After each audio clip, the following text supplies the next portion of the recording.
जय हिंद। आज हम लोग बात करेंगे म्यांमार के बारे में, किस तरीके से भारत ने म्यांमार को 422 करोड़ का यहाँ पे मदद भेजा है, किस तरीके से 422 करोड़ का हथियार म्यांमार को दिया है। और इसमें अगर हम लोग बात करें तो चाइना भी इसको 2000 करोड़ का यहाँ पे हथियार दिया है। चाइना भी इसको 2000 करोड़ का हथियार दिया है। रसिया के बारे में बात करें तो रसिया भी 4000 करोड़ का हथियार दिया है। तो किस तरीके से ये सभी के लिए भारी पड़ने वाला है, क्योंकि ये जो चाइना भी दे रहा है, रसिया भी दे रहा है, इंडिया भी दे रहा है और सिंगापुर जो देश है वो भी इसको मदद कर रहा है। तो किस तरीके से ये सभी देशों के लिए भारी पड़ने वाला है, किस तरीके से म्यांमार अपने शक्ति को बढ़ा रहे हैं लगातार। इस तरीके से म्यांमार अगर शक्ति को बढ़ाएगा तो इससे भारत के लिए भी काफ़ी खतरा होने वाला है और चाइना के लिए भी खतरा होने वाला है। और चाइना कुछ इस तरीके से देख सकते हैं कि वो पलटू राम है, कभी भी वो किसी के साथ मिलकर भारत पर हमला कर सकता है, क्योंकि देख सकते हैं कि चाइना अभी हिंद महासागर की तरफ काफ़ी अग्रेसिव हो रहा है। हिंद महासागर में जो उसका आइलैंड लिया हुआ है उसकी तरफ वो काफ़ी अभी सैनिक को बढ़ाने की एक तैयारी कर रहा है। लेकिन हालांकि भारत में भी अपने डिफेंस सेक्टर को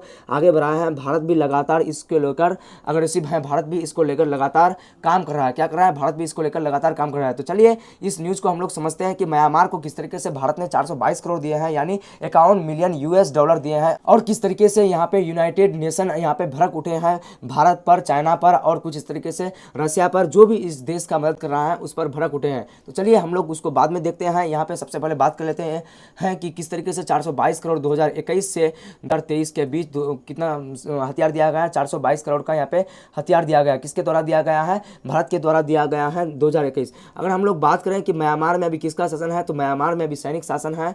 क्या है? सैनिक, यानी मिलिट्री पावर वहाँ पे अभी कायम है। भारत ने म्यांमार सरकार को दिया 422 करोड़ का हथियार। इस रिपोर्ट को जो ऑफिशियली रूप से छापा गया है वो छापा गया है संयुक्त राष्ट्र की तरफ से। We do not accept military power कब, कुछ इस तरीके से यहाँ पे दिखाई दे रहा होगा। म्यांमार की जनता और वहाँ के जनता गुहार लगा रहा है कि हम लोग मिलिट्री पावर को एक्सेप्ट नहीं करेंगे, कुछ इस तरीके से बोल रहे हैं। तो चलिए इस न्यूज़ को हम लोग देखते हैं, इस करंट अफेयर्स के क्लास को हम लोग देखते हैं डिटेल से।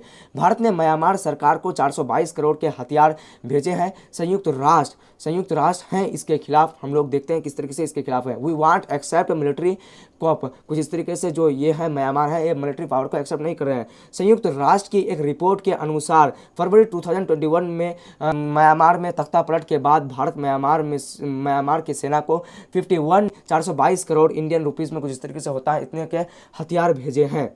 हालांकि ये दूसरे देशों के मुताबिक बहुत ही कम है। यहाँ पे अगर हम लोग बात करें कि चाइना के बारे में, तो चाइना ने यहाँ पे 2000 करोड़ के हथियार भेजे हैं। अगर हम लोग वहीं बात करें रसिया के बारे में, तो रसिया ने यहाँ पे 4000 करोड़ के हथियार भेजे हैं। तो किस तरीके से भारत को इसको ज़्यादा मदद नहीं किया है, भारत इसको कम ही मदद किया है। लेकिन हाल में भारत ने यहाँ पे जो मतलब सुनामी आ गया था उसमें 3 पनडुब्बी भेजा है, इसके साथ साथ दवाई को भी भेजा गया है। तो ये तो बीमारियों से रिलेटेड है, इसमें कोई भी मदद कर सकता है, ये तो कोई बड़ी बात नहीं है। चलिए आगे हम लोग देखते हैं। म्यांमार में मानव अधिकार की स्थिति पर संयुक्त राष्ट्र के विशेष ड्रम्प एंड्यूज ने कहा है कि भारत के अलावा रूस और चीन, सिंगापुर और थाईलैंड ने भी म्यांमार को सैन्य सहायता प्रदान किया है। ये रिपोर्ट किसके द्वारा छापा गया है? संयुक्त राष्ट्र के द्वारा इसको छापा गया है। हालांकि भारत की सहायता रूस और चीन, सिंगापुर से काफ़ी कम है, नगण्य है, लेकिन थाईलैंड से थोड़ा अधिक है। आगे हम लोग देखते हैं।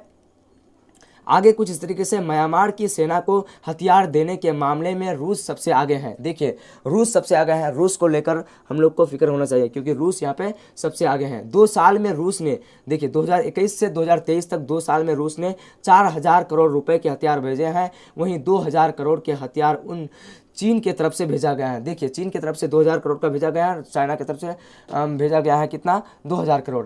यहाँ पे रसिया की तरफ से 4000 करोड़। रिपोर्ट में दावा किया गया है कि म्यांमार को हथियार और उन्हें बनाने के मामले में पहुंच रूस और चाइना और भारतीय कंपनी भी दे रहा है। देखिए वहाँ पे हथियार भी बनने लग गया है। देख इसमें तो मदद किया ही है, हथियार तो भेजा ही है, लेकिन वहाँ पे हथियार का जो फैक्ट्री है वो भी बन गया है। इसको लेकर संयुक्त राष्ट्र कमीशन ने काफ़ी चिंतित है। प्रतिबंध को ठीक लागू, देखिए प्रतिबंध को ठीक से लागू क्यों नहीं किया गया? देखिए संयुक्त राष्ट्र के द्वारा ये जो जिम्मेदारी दिया गया था उसको, संयुक्त राष्ट्र जो मानव अधिकार के तहत उसको जो दिया गया है वो इसको लागू क्यों नहीं कर पाया संयुक्त राष्ट्र, उसको हम लोग देखते हैं। संयुक्त राष्ट्र के विशेष दूत ने कहा कि म्यांमार सेना और उसके हथियार डील ने ये पता लगाया गया है कि सिस्टम में, तो वहाँ के जो सिस्टम है उसमें हेरफेर किया जा रहा है। एंड्रोज ने कहा है कि ऐसा इसलिए है क्योंकि प्रतिबंधों को पर्याप्त रूप से लागू नहीं किया जा रहा है और एकजुटता से जुड़े पूरे हथियार और डीलर सेल कंपनियों को स्थापित में सक्षम मिल रहा है। देखिए हथियार जो डीलर हैं, जो इलीगल जो काम करता है, उसको क्या मिला है, लगातार सपोर्ट मिल रहा है, लगातार वो वहाँ पे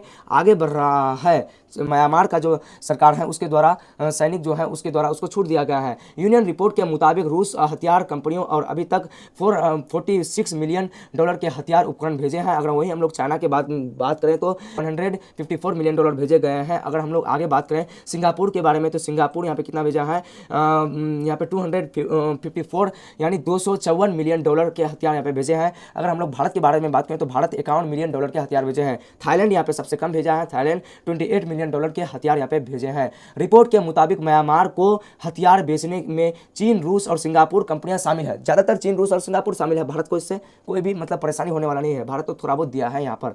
म्यांमार के मानव अधिकार उल्लंघन को लेकर यूनाइटेड नेशन के टॉम एंड्रयूज ने कहा है कि रिपोर्ट जारी किया गया है जिसमें म्यांमार और नागरिकों को अधिकतर कुचलने गया और उसके बाद की गई है। देखिए मानव अधिकार संगठन संयुक्त राष्ट्र के द्वारा कहा गया है कि किस तरीके से वहाँ के जो जनता है उसको दबाया जा रहा है, किस तरीके से उसके विरोध जो हो रहा है उसको दबाया जा रहा है, किस तरीके से उस पर गोली चलाया जा रहा है लाइन में लगाकर। तो इस तरीके से तो मतलब किसी देश को यहाँ पे मदद नहीं करना चाहिए, क्योंकि ये मतलब वहाँ की जनता के काफ़ी खिलाफ है। क्योंकि वहाँ के सैनिक को मदद नहीं करेगा कोई तो इससे कोई बात नहीं है, लेकिन वहाँ की जनता जो है वो यहाँ पे परेशानी में पड़ा हुआ है।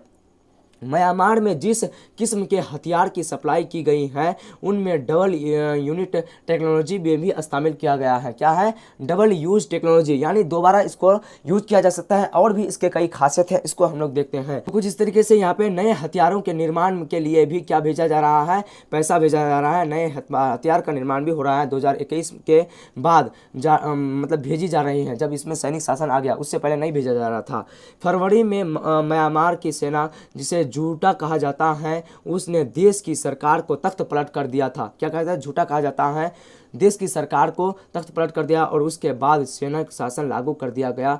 लोकतंत्र के चैप्टर को ही खत्म कर दिया गया। लोकतंत्र का जो वहाँ पे चैप्टर बजा था उस चैप्टर को ही वहाँ से बर्खास्त कर दिया गया। तो इसको लेकर संयुक्त राष्ट्र कमीशन काफ़ी चिंतित है। इसको लेकर संयुक्त राष्ट्र कमीशन ने काफ़ी एडवाइजरी जारी किया गया है कि कुछ इस तरीके से इस तरह के देशों का मदद नहीं किया जाए। रूस और चाइना ने किस तरीके से मदद किया है, इस तरीके का मदद नहीं किया जाना चाहिए था, क्योंकि इस तरीके से वहाँ के जो जनता है उस पर काफ़ी प्रभाव होने वाला है। वहाँ की जनता जो आज़ादी ढूंढ रहा है वो यहाँ पे आज़ादी पाने से काफ़ी दूर रह जाएगा, क्योंकि मिलिट्री पावर हो जाएगा, सब हो जाएगा। वहाँ पे हथियार बना लेगा, वो हथियार का एक्सपोर्ट करने लगा, तो इससे काफ़ी यहाँ पे ये पड़ने वाला है। तो आप लोग जेंडर स्टडीज से रिलेटेड क्लास को नहीं कर रहे हैं तो वहाँ पर आप लोग क्लास को रेगुलर करिए। तो चलिए फिर मिलते हैं नेक्स्ट क्लास में। Thanks for watching. जय हिंद।